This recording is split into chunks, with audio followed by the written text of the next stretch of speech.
Carry out measuring practice on cam height, camshaft journal diameter, crankshaft journal diameter, valve stem diameter, piston diameter and piston pin diameter with outside micrometers. Hello, എൻ്റെ പേര് ജ്യോതിലക്ഷ്മി. ഈ എക്സസൈസിലുടനീളം ഞാൻ നിങ്ങളെ നയിക്കും. സാധാരണയായി നമ്മൾ ഏതെങ്കിലും വസ്തുവിനെ അളക്കുമ്പോൾ, ഉദാഹരണത്തിന് നിങ്ങൾ ഒരു ഇരുമ്പ് ബാൻഡിൻ്റെ നീളം അളക്കാൻ പോകുന്നു എന്ന് കരുതുക.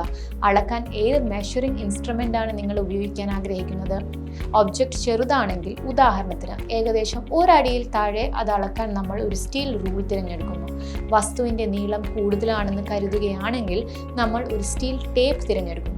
സ്റ്റീൽ റൂൾ ഉപയോഗിച്ച് നമുക്ക് അളക്കാൻ കഴിയുന്ന ഏറ്റവും ചെറിയ വാല്യൂ ഏതാണെന്ന് നിങ്ങൾക്കറിയാമോ?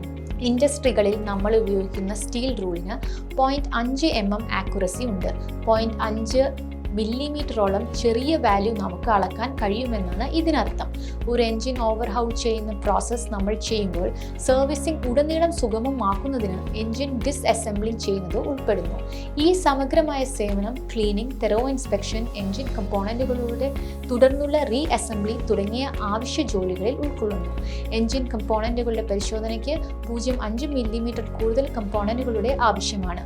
അത്തരം മെഷറിംഗ് ഇൻസ്ട്രുമെൻറ്റുകളെ പ്രിസിഷൻ മെഷറിംഗ് ഇൻസ്ട്രുമെൻറ്റ്സ് എന്ന് വിളിക്കുന്നു. ഇൻഡസ്ട്രികളിൽ വിവിധ പ്രോസസ്സുകളിൽ ആക്യുറസിയും പ്രിസിഷനും ഉറപ്പാക്കാൻ പ്രിസിഷൻ മെഷറിംഗ് ഇൻസ്ട്രുമെൻറ്റുകളുടെ ഒരു റേഞ്ച് ഉപയോഗപ്പെടുത്തുന്നു. അവയിൽ ചിലത് റെഫറൻസിനായി ഇവിടെ കാണിച്ചിരിക്കുന്നു. 0.01 മില്ലിമീറ്റർ ആക്യുറസിയിലുള്ള പ്രിസിഷൻ മെഷറിംഗ് ഇൻസ്ട്രുമെൻറ്റുകളിൽ ഒന്നാണ് മൈക്രോമീറ്റർ. മൈക്രോമീറ്ററുകൾ അവയുടെ പർപ്പസിനെ അടിസ്ഥാനമാക്കി വിവിധ തരങ്ങളിൽ ലഭ്യമാണ്.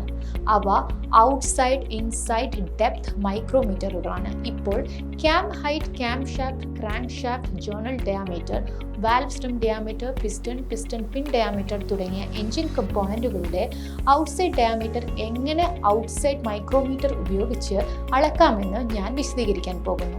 ഈ ഡെമോൺസ്ട്രേഷന്റെ അവസാനം നിങ്ങൾക്ക് ഇവ ചെയ്യാൻ സാധിക്കും. ഔട്ട്സൈഡ് മൈക്രോമീറ്ററിന്റെ ശരിയായ റേഞ്ച് തിരഞ്ഞെടുക്കുക. അളക്കുന്നതിനായി മൈക്രോമീറ്റർ പിടിക്കുന്ന വിധം. വർക്കിലേക്ക് മൈക്രോമീറ്റർ സെറ്റ് ചെയ്യുന്നത്. ഔട്ട്സൈഡ് മൈക്രോമീറ്ററിലെ മെഷർമെന്റ് റീഡ് ചെയ്യുന്നത്. Tools required: surface plate, V block. ആവശ്യമായ ഇൻസ്ട്രുമെന്റുകൾ: വ്യത്യസ്ത റേഞ്ചുകളിലുള്ള ഔട്ട്സൈഡ് മൈക്രോമീറ്ററുകൾ. ആവശ്യമായ മെറ്റീരിയലുകൾ: cam shaft, crank shaft, piston pin, lubricating oil, banian waste. 0.01 millimetre ആക്യുറസിയുള്ള കോമ്പോണന്റുകളുടെ ഔട്ട്സൈഡ് ഡയമീറ്റർ അളക്കാൻ ഉപയോഗിക്കുന്ന ഒരു പ്രിസിഷൻ മെഷറിംഗ് ഇൻസ്ട്രുമെന്റാണ് ഔട്ട്സൈഡ് മൈക്രോമീറ്റർ. മെഷറിംഗ് സിസ്റ്റങ്ങളെ അടിസ്ഥാനമാക്കി മൈക്രോമീറ്ററിനെ തരം തിരിച്ചിരിക്കുന്നു.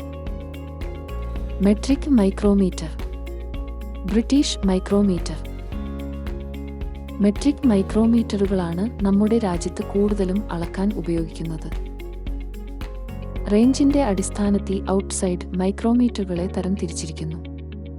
0 മുതൽ 25 മില്ലിമീറ്റർ വരെ, 25 മുതൽ 50 മില്ലിമീറ്റർ വരെ, 50 മുതൽ 75 മില്ലിമീറ്റർ വരെ, 75 മുതൽ 100 മില്ലിമീറ്റർ വരെ, 100 മുതൽ 125 മില്ലിമീറ്റർ വരെ, 125 മുതൽ 150 മില്ലിമീറ്റർ വരെ.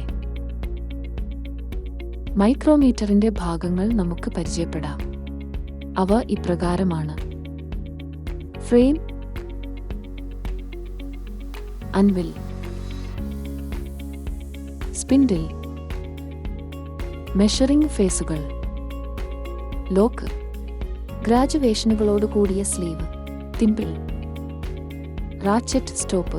റീഡിംഗ് എന്ന ഘട്ടത്തിൽ വാല്യൂകൾ റീഡ് ചെയ്യുക. സാധാരണയായി 0 മുതൽ 25 mm മൈക്രോമീറ്ററുകൾ ഒഴികെയുള്ള 0 എറർ പരിഹരിക്കാൻ ഒരു ടെസ്റ്റ് പീസ് പ്രത്യേകം നൽകും. ഈ മൊഡ്യൂളിൽ ഒരു മെട്രിക് മൈക്രോമീറ്റർ ഉപയോഗിച്ച് കോമ്പോണന്റുകളുടെ ഡയമീറ്റർ അളക്കാൻ നമ്മൾ പഠിക്കാൻ പോകുന്നു. മെട്രിക് മൈക്രോമീറ്ററുകളിൽ മെയിൻ സ്കെയിലിന് ബാരലിൽ 1.00 മില്ലിമീറ്റർ ആക്യുറസി ഉണ്ട്. അത് ഇൻഡെക്സ് ലൈനിന് മുകളിൽ അടയാളപ്പെടുത്തിയിരിക്കുന്നു. മെയിൻ സ്കെയിൽ വീണ്ടും 2 വിഭജിച്ച് ഇൻഡെക്സ് ലൈനിന് താഴെ അടയാളപ്പെടുത്തിയിരിക്കുന്നു. അതിൻ്റെ വാല്യൂ 0.5 മില്ലിമീറ്റർ ആണ്. അതിൻ്റെ തിമ്പിളിന് 50 ഡിവിഷനുകളുണ്ട്. മൈക്രോമീറ്ററിൻ്റെ സൈസും ആക്യുറസിയും ഫ്രെയിമിൽ മാർക്ക് ചെയ്തിട്ടുണ്ടാവും. മൈക്രോമീറ്റർ ഒന്നുകിൽ ഒരു കൈയിലോ അല്ലെങ്കിൽ 2 കൈകളിലുമായോ പിടിക്കാം. നിങ്ങളുടെ വലതു കൈയിൽ മൈക്രോമീറ്റർ പിടിക്കുമ്പോൾ മെയിൻ സ്കെയിലിലെ ഗ്രാജുവേഷൻ നിങ്ങളുടെ നേരെ വരുന്ന വിധത്തിൽ വയ്ക്കുക. നിങ്ങളുടെ കൈപ്പത്തിയുടെ മധ്യഭാഗത്ത് താഴെയായി ഫ്രെയിമിനെ സപ്പോർട്ട് ചെയ്ത് വയ്ക്കുക. ഫ്രെയിമിനെ കൈപ്പത്തിയിൽ പിടിച്ചു നിർത്തുന്നതിനായി നിങ്ങളുടെ ചെറുവിരലോ മൂന്നാം വിരലോ ഉപയോഗിക്കുക. ഫ്രെയിമിനെ സപ്പോർട്ട് ചെയ്യുവാനായി നടുവിരൽ പിന്നിൽ വയ്ക്കുക. നർലിംഗ് ചെയ്ത തീമ്പിൾ അഡ്ജസ്റ്റ് ചെയ്യാനായി ആദ്യത്തെ വിരലും തള്ളവിരലും ഫ്രീ ആയി വയ്ക്കുക. നിങ്ങൾ 2 കൈകളിലും പിടിക്കാൻ പോകുന്നുവെന്ന് കരുതുക. അങ്ങനെയാണെങ്കിൽ നിങ്ങളുടെ ഇടതുകൈയുടെ വിരലുകൾക്കും തള്ളവിരലിനും ഇടയിൽ വച്ച് ഫ്രെയിം സപ്പോർട്ട് ചെയ്യുക. തിമ്പിൾ അഡ്ജസ്റ്റ് ചെയ്യുന്നതിനായി നിങ്ങളുടെ വലതു കൈയുടെ തള്ളവിരലും മറ്റേതെങ്കിലും വിരലും ഉപയോഗിക്കുക. ഏതെങ്കിലും അളവെടുക്കുന്നതിന് മുമ്പ് ഔട്ട് സൈഡ് കാലിപ്പർ ഉപയോഗിച്ച് അളക്കേണ്ട കോമ്പോണന്റിന്റെ വലുപ്പം പരിശോധിക്കുക. തുടർന്ന് മൈക്രോമീറ്ററുകളുടെ ശരിയായ റേഞ്ച് തിരഞ്ഞെടുക്കുക. ഇപ്പോൾ മൈക്രോമീറ്ററിൽ എന്തെങ്കിലും എറർ ഉണ്ടോ എന്ന് പരിശോധിക്കുക. ആദ്യം ലോക്ക് റിലീസ് ചെയ്യുക. 0 മുതൽ 25 വരെ മൈക്രോമീറ്ററിന് 2 മെഷറിംഗ് സർഫേസും വളരെ അടുത്ത് വരുന്നതുവരെ നർലിംഗ് ചെയ്ത സർഫേസ് ഉള്ള തിമ്പിളിൽ പിടിച്ച് തിരിക്കുക. തുടർന്ന് റാറ്റ്ചെറ്റ് ഉപയോഗിച്ച് തിമ്പിൾ തിരിക്കാൻ തുടങ്ങുക. റാറ്റ്ചെറ്റിൽ നിന്ന് പ്രത്യേക സൗണ്ട് കേൾക്കുന്നത് വരെ ഒബ്ജക്റ്റ് തിരിക്കുക. റാറ്റ്ചെറ്റ് മെക്കാനിസവുമായി ക്യാരക്ടറിസ്റ്റിക്സ് സൗണ്ട് കേൾക്കുമ്പോൾ തിരിക്കൽ നിർത്തുക. മറ്റ് മൈക്രോമീറ്ററുകൾക്കായി 0 എററിന് അളക്കുന്ന സർഫേസുകൾക്കിടയിൽ കൃത്യമായ സൈസിലുള്ള ടെസ്റ്റ് പീസ് ഉപയോഗിക്കുക. ഇനി എറർ ഉണ്ടെങ്കിൽ അത് കാൽക്കുലേറ്റ് ചെയ്യുക. മെയിൻ സ്കെയിലിന്റെ ഡാറ്റം ലൈനുമായി തിമ്പിളിലെ 0 കൃത്യമായി മാച്ച് ചെയ്യുന്നു എന്ന് കരുതുക. തുടർന്ന് എറർ 0 അല്ലെങ്കിൽ 0 എറർ ഇല്ലെന്ന് രേഖപ്പെടുത്തുക. തിമ്പിളിന്റെ 0 ഡാറ്റം ലൈനുമായി മാച്ച് ചെയ്യുന്നില്ലെങ്കിൽ, അത് ഡാറ്റം ലൈനിന് താഴെയാണെങ്കിൽ എററിനെ പോസിറ്റീവ് 0 എറർ എന്ന് വിളിക്കുന്നു. ഡാറ്റം ലൈനിന് താഴെ എത്ര ഡിവിഷനുകൾ ഉണ്ടെന്ന് ശ്രദ്ധിക്കുക. ഉദാഹരണത്തിന് ഈ ചിത്രത്തിൽ +0.02 മില്ലിമീറ്റർ പോസിറ്റീവ് 0 എറർ ഉള്ള 2 ഡിവിഷനുകളാണ്. അതുപോലെ തിമ്പിൾ സ്കെയിലെ 0 ലൈൻ ഡാറ്റം ലൈനിന് മുകളിലാണെങ്കിൽ നെഗറ്റീവ് 0 എറർ എന്ന് വിളിക്കുന്നു. ഡിവിഷനുകൾ ശ്രദ്ധിക്കുകയും ഡീവിയേറ്റ് ആയ ആകെ ഡിവിഷനുകളെ ലീസ്റ്റ് കൗണ്ടുമായി ഗുണിക്കുക. അതായത് 0.01 മില്ലിമീറ്റർ.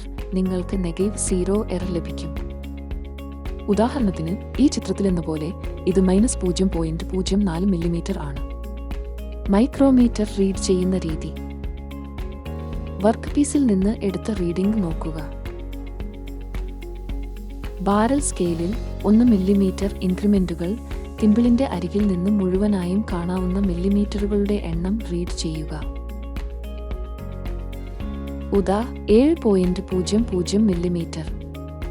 തിമ്പിളിന്റെ അരികിൽ നിന്ന് പൂർണ്ണമായും വിസിബിളാകുന്ന ഏതെങ്കിലും 0.5 മില്ലിമീറ്റർ ചേർക്കുക. വിസിബിൾ ആണെങ്കിൽ 0.5 മില്ലിമീറ്റർ അല്ലെങ്കിൽ വിസിബിൾ അല്ലെങ്കിൽ 0 ആയി എണ്ണുക. ഉദാ 0.00 മില്ലിമീറ്റർ. ഇതിനകം എടുത്ത മെയിൻ സ്കെയിൽ റീഡിംഗിലേക്ക് തിമ്പിൾ റീഡിംഗ് ചേർക്കുക.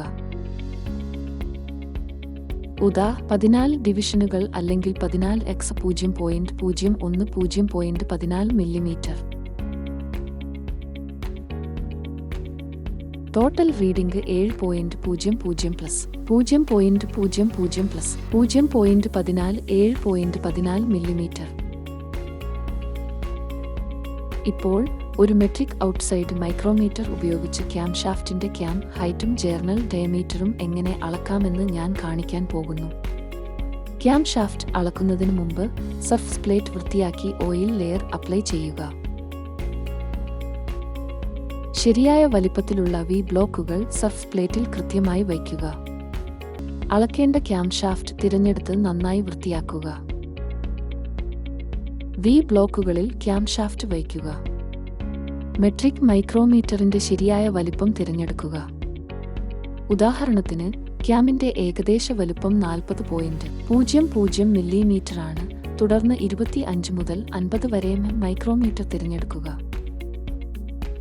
മൈക്രോമീറ്ററിൽ എന്തെങ്കിലും എറർ ഉണ്ടോ എന്ന് പരിശോധിച്ച് വാല്യൂ രേഖപ്പെടുത്തുക. അതിനുശേഷം ലോക്ക് റിലീസ് ചെയ്യുക. അതിനുശേഷം ഏകദേശ അളന്ന വാല്യൂവിനേക്കാൾ അല്പം മുകളിൽ ആന്റി ക്ലോക്ക് വൈസ് ഡയറക്ഷനിൽ നർലിംഗ് ചെയ്ത സർഫേസ് ഉള്ള തിമ്പിൾ തിരിക്കുക. ഇപ്പോൾ അളക്കേണ്ട ക്യാം ആൻവിലിന്റെയും സ്പിൻഡിലിന്റെയും മെഷറിംഗ് സർഫേസുകൾക്കിടയിൽ വയ്ക്കുക. ഫ്രെയിമിലേക്ക് സ്ക്രൂ ചെയ്യുന്നതിനായി ക്ലോക്ക് വൈസ് ഡയറക്ഷനിൽ റാറ്റ്ചെറ്റ് ഉപയോഗിച്ച് തമ്പിൾ തിരിക്കുക. റാറ്റ്ചെറ്റ് സൗണ്ട് കേട്ടതിനു ശേഷം റൊട്ടേഷൻ നിർത്തി ലോക്ക് ചെയ്യുക. ക്യാമിന്റെ മെഷറിംഗ് സർഫേസിൽ മൈക്രോമീറ്റർ നീക്കാൻ ശ്രമിക്കുക. മൈക്രോമീറ്ററിന്റെ മെഷറിംഗ് ഫേസിൽ ചെറിയ ഫ്രിക്ഷൻ ഫീൽ ചെയ്യുക. തുടർന്ന് ക്യാമിൽ നിന്ന് മൈക്രോമീറ്റർ പുറത്തെടുത്ത് താഴെ കാണിച്ചിരിക്കുന്ന ടേബിൾ കോളത്തിലെ വാല്യൂ രേഖപ്പെടുത്തുക. സമാനമായ രീതിയിൽ ക്യാംഷാഫ്റ്റ് ജേണൽ അളക്കുക. ടാബുലർ കോളത്തിൽ വാല്യൂ നൽകുക. അടുത്തതായി അളക്കേണ്ട ക്രാങ്ക്ഷാഫ്റ്റ് വൃത്തിയാക്കുക. വി ബ്ലോക്കുകളുടെ സപ്പോർട്ടോടെ സർഫേസ് പ്ലേറ്റിൽ ക്രാങ്ക് ഷാഫ്റ്റിൽ വയ്ക്കുക. ക്രാങ്ക് ഷാഫ്റ്റിൽ ജേണൽ അളക്കുക. ടാബുലാർ കോളത്തിൽ വാല്യൂ രേഖപ്പെടുത്തുക. അളക്കേണ്ട വാൽവ് വൃത്തിയാക്കുക. ഒരു കൈയിൽ വാൽവ് പിടിക്കുക, മറ്റൊരു കൈയിൽ മൈക്രോമീറ്റർ വയ്ക്കുക.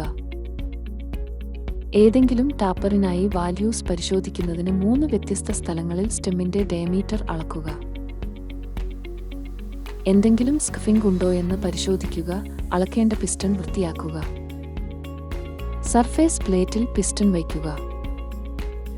മാനുഫാക്ചറിന്റെ സ്പെസിഫിക്കേഷനുകൾ അനുസരിച്ച് കാണിച്ചിരിക്കുന്നതുപോലെ അതിന്റെ സ്കേർട്ടിലെ പിസ്റ്റൺ ഡയമീറ്റർ അളക്കുകയും വാല്യൂ രേഖപ്പെടുത്തുകയും ചെയ്യുക.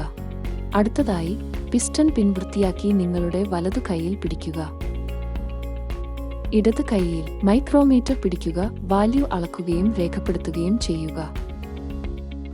ഈ മോഡ്യൂളിൽ നമ്മൾ പഠിച്ച കാര്യങ്ങളുടെ ഒരു റീക്യാപ്പ് നമുക്ക് നോക്കാം. നമ്മൾ പഠിച്ചത് ഔട്ട്സൈഡ് മൈക്രോമീറ്ററിൻ്റെ ശരിയായ റേഞ്ച് തിരഞ്ഞെടുക്കുക, അളക്കുന്നതിനായി മൈക്രോമീറ്റർ പിടിക്കുന്ന വിധം, വർക്കിൽ മൈക്രോമീറ്റർ സെറ്റ് ചെയ്യുന്നത്, ഔട്ട്സൈഡ് മൈക്രോമീറ്ററിലെ മെഷർമെൻറ്റ് റീഡ് ചെയ്യുന്നത്, അങ്ങനെ camshaft, cam height, camshaft journal diameter, crankshaft journal diameter, valve stem diameter, piston diameter, piston pin diameter എന്നിവ ഔട്ട്സൈഡ് മൈക്രോമീറ്ററുകൾ ഉപയോഗിച്ച് അളക്കുന്നത് എങ്ങനെയെന്ന് നമ്മൾ പഠിച്ചു. ഈ കാര്യത്തിൽ താങ്കൾക്ക് വ്യക്തമായൊരു ധാരണ ലഭിച്ചുവെന്ന് വിശ്വസിക്കുന്നു. നിങ്ങളുടെ പരിശീലനത്തിന്റെ സഹായത്തോടെ ഈ എക്സസൈസ് ചെയ്യുക. നന്ദി.